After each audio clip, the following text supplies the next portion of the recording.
હવે આપણે મહાપ્રભુજીના 108 નામથી આરાધન કરીશું.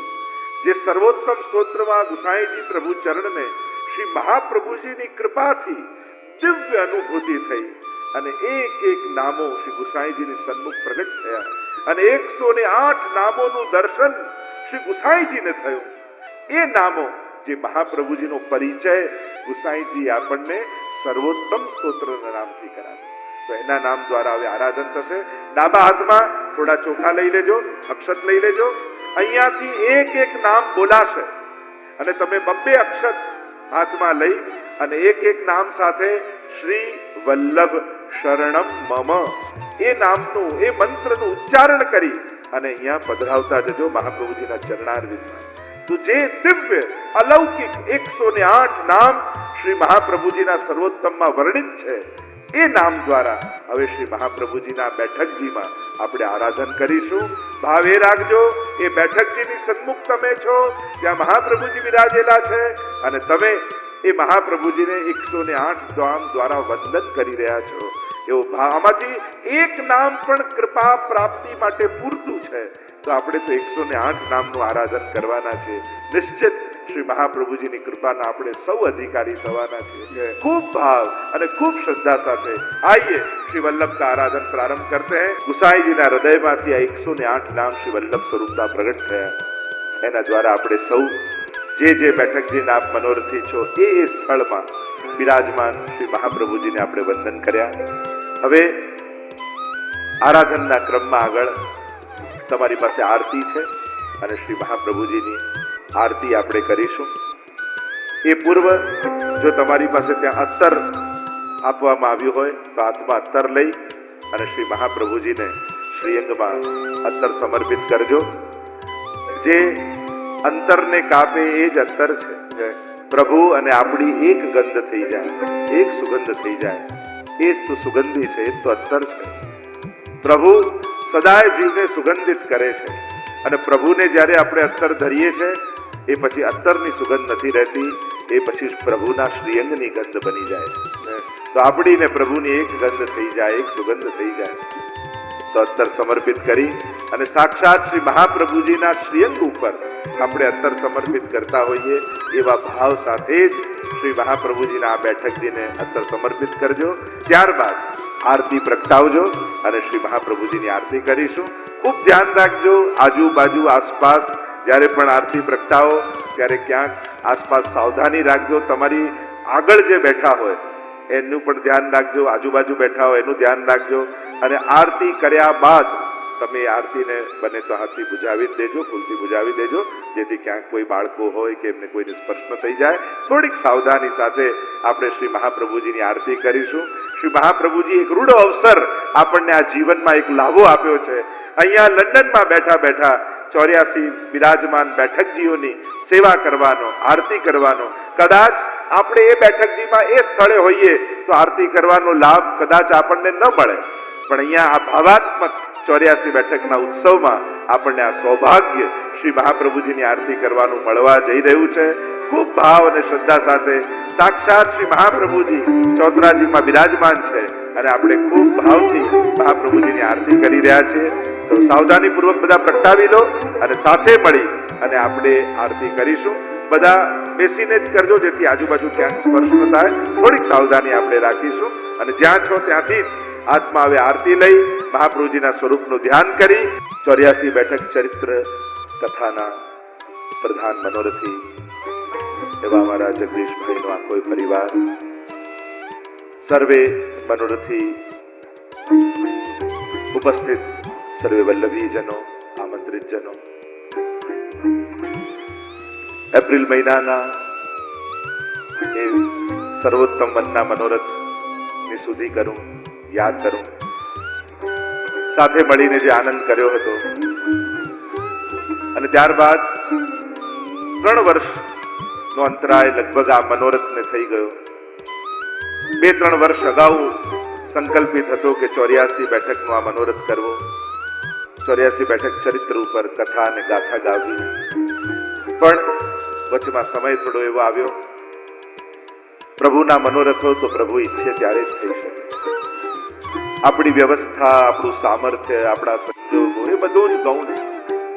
પ્રભુ ઈચ્છે, પ્રભુની કથાની તારીખો તો પ્રભુ જ નક્કી કરતા હોય. આપણે તો કેવલ વ્યવસ્થાઓ કરી છે.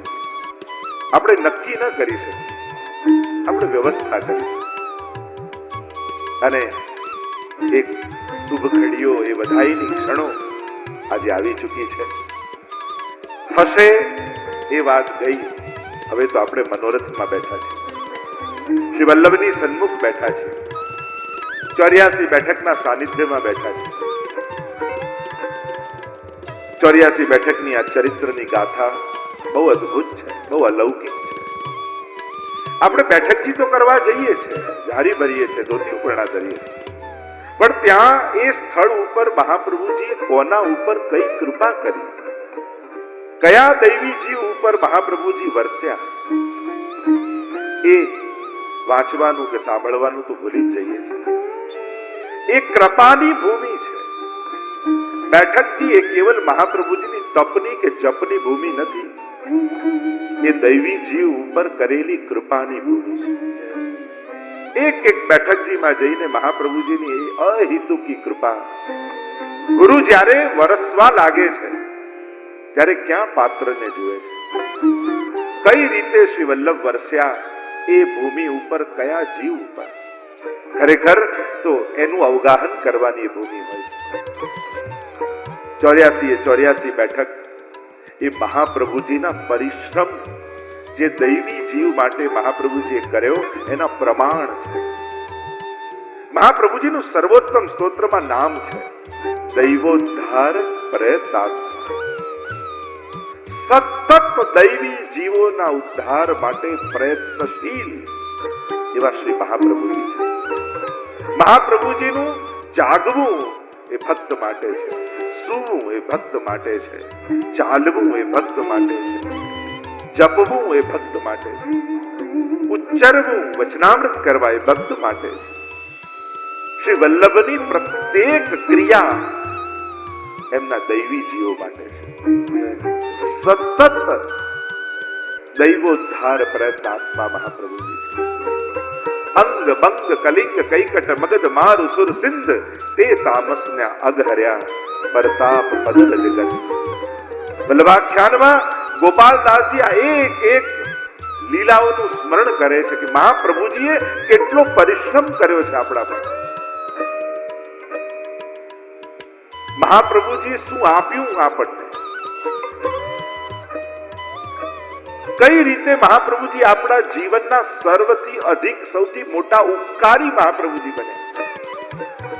દુનિયાનો માણસ સંસારની વસ્તુ આપે અને એને જિંદગીભર આપણે યાદ રાખીએ, પણ મહાપ્રભુજીએ ભગવાન આપણને આપ્યા અને એ વાત ક્ષણવાર પણ આપણે યાદ નથી કરતા, ક્યારે એનો ઉપકાર નથી માનતા. જીવનનો સૌથી મોટો ઉપકારી તો એ છે કે જે આપણો હસ્તમેળાપ ભગવાન સાથે કરાવી દે.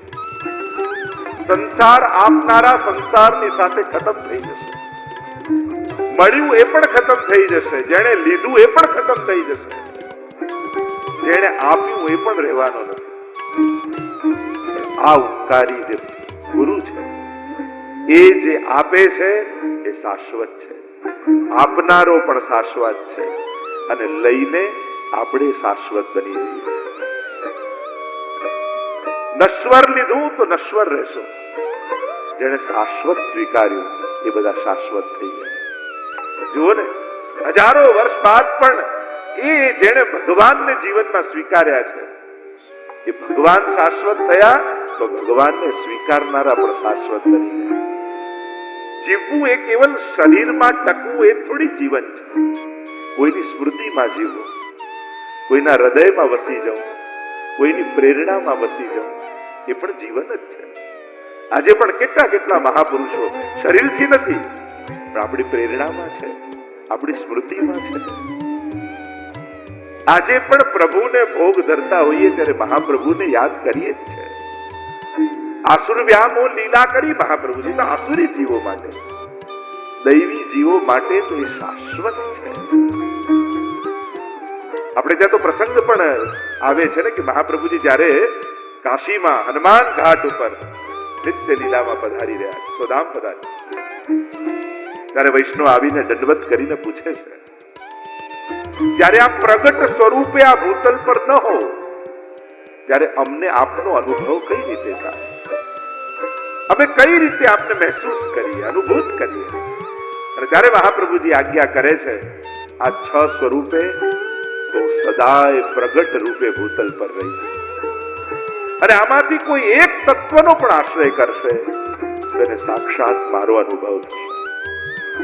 અને મહાપ્રભુજી ગણાવતા કહ્યું, મારા પાદુકાજીમાં હું સદાય છું, મારા ગ્રંથમાં હું સદાય બિરાજું છું, મારી માળાજીમાં હું સદાય બિરાજું છું, મારા હસ્તાક્ષરમાં હું સદાય બિરાજું છું, મારા વંશમાં હું સદાય પ્રગટ સ્વરૂપે છું, અને મારી બેઠકજીમાં હું સદા પ્રગટ સ્વરૂપે બિરાજમાન છું.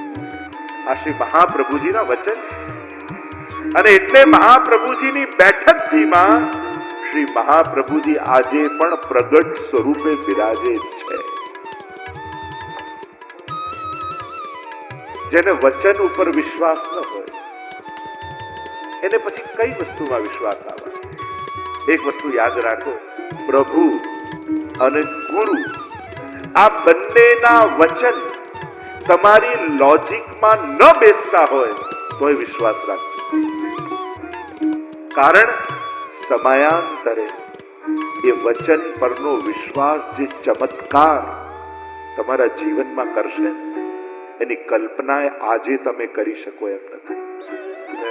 તમારી લોજિકમાં ના બેસતા હોય કદાચ કે આવું થોડી થાય, આવું કઈ હોય. કથામાં સાંભળતા સાંભળતા તમને એવું થાય, ભાગવતજીમાં, ગીતાજીમાં, અન્ય પુરાણોની કથામાં આવું કઈ હોય, આવું કઈ થાય. પણ કદાચ એ ન માની શકાય એવી વાત પણ તમને ભગવાનમાં માનતા કરી. ઘણી વાર જ્યાં બુદ્ધિ સમાપ્ત થાય ત્યાંથી તો ઈશ્વર શરૂ થાય છે. યતો વાચો નિવર્તન્તે અપ્રાપ્ય મનસા સહ. જ્યાં જીવનું સામર્થ્ય પૂરું થાય ત્યાંથી ભગવાનના સામર્થ્યનો અનુભવ થાય. તો શ્રી મહાપ્રભુજીના વચન છે. આ 84 બેઠક એ તો મહાપ્રભુજીની 84 કુંજો છે.